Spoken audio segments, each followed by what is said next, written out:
কেমন আছো তোমরা সবাই? আশা করছি খুব ভালো আছো আর আমি খুব ভালো আছি। এখন টাইম হচ্ছে সন্ধ্যার 6:45 আর এখন থেকে আমি আমার ব্লগটা স্টার্ট করছি। আমাকে দেখতে পাচ্ছ আমি চুলটাকে চিউনি করতে করতে তোমাদের সামনে আসলাম। অ্যাকচুয়ালি এখন আমাদের আছে একটা বিয়ের ইনভাইট, অ্যাকচুয়ালি বিয়ে না, রিসেপশন। তো সেখানে আমি আর আমার শাশুড়ি মা মানে মা আমরা দুজনেই যাব। আজকে তো সানডে, কিন্তু বিরাট তো বাড়িতে আছে। ওকে অনেকবার বলেছি যে চলো চলো চলো, কিন্তু না, যেহেতু অনেক লজ্জাপতি, ও এসব বিয়ে বাড়ি টিয়ে বাড়ি অ্যাটেন্ড করতে একেবারে ভালোবাসে না। উফ, তো কি আর করতে পারবো আর কি আর বলতে পারবো, অনেকবার বলেছি কিন্তু ও অ্যাটেন্ড করতে ভালোবাসে না, যার জন্য ও যাবে না। তো कोई नहीं, उसको रहने तो घर पे, लेकिन मैं घर पे नहीं रहने वाली।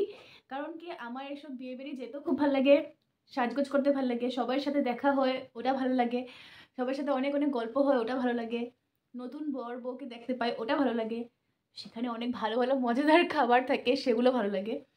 তো সব মিলে একটা মজার ব্যাপার। তো যার জন্য আমি মাকে বলেছি, মা প্লিজ তুমি চলো, তুমি না গেলেও আমার যাওয়াটা হবে না।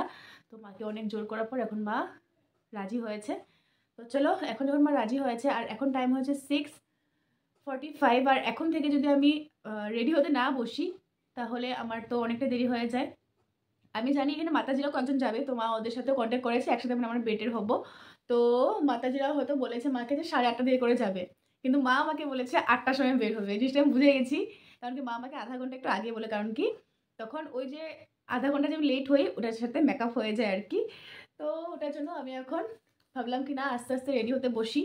চুলটাকে করছি আগে, কারণ কি আমি একটু চুলটাকে আজকে কার্ল করবো ভাবছি।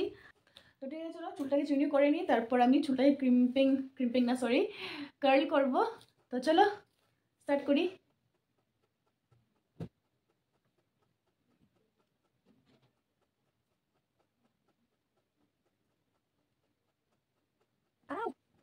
একটু সময় লাগিয়ে একটা করেছি, কিন্তু এটা কত সময় থাকবে তা আমি জানি না। কেমন লাগছে আমাকে? ভালো লাগবে? হাসি হাসি পাচ্ছে আমার। ভালো লাগবে নাকি ওটাই বুঝতে পারছি না, করাটা তো করছি। বিরাট কিন্তু কার্লি হেয়ার একেবারে পছন্দ করে না, ও সবসময় স্ট্রেট হেয়ারে পছন্দ করে। আর আমি দেখো কি করছি, তো কি হয়েছে, আমার তো ভালো লাগে। তো চলো ধমাধম করে করি, 7টা বেজে গেছে অলরেডি আর কমপ্লিট হেয়ার বাকি আছে আমার।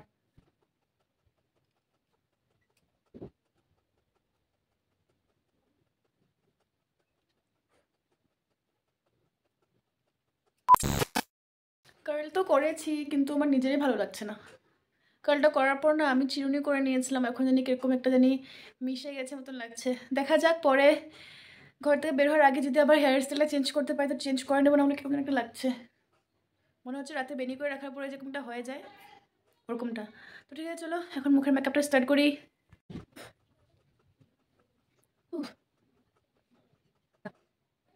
তো চলো মুখটাকে এখন ধুয়ে নিই, তারপর মেকআপটা স্টার্ট করি। মুখ ধোয়া হয়ে গেছে আর টোনার লাগানো হয়ে গেছে, আর এখন অ্যাপ্লাই করব আমি ময়শ্চারাইজার। টোনারটা অ্যাপ্লাই করা হয়ে গেছে আমার, এখন ময়শ্চারাইজারটা লাগিয়ে নিই। আগে প্রাইমারটা ইউজ করে নিই। লা লা লা, সাজগোজ করতে যে আমি এত ভালোবাসি, সত্যি কথা। এটা এখন থেকে না, অনেক আগের থেকেই।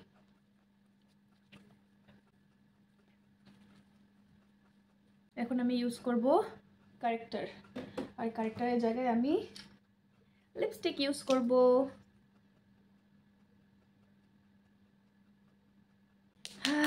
ইউজ করা হয়ে গেছে, এখন কনসিলার।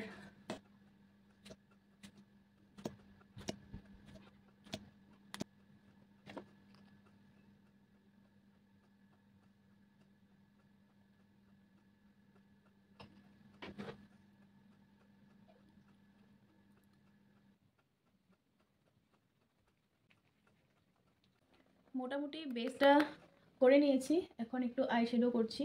শাড়িটা পুরো আমার মারুন কালারের, তো ভাবছিলাম আমি একটু স্মোকি আইসটা রাখবো, দেখা যাক পারি নাকি করতে।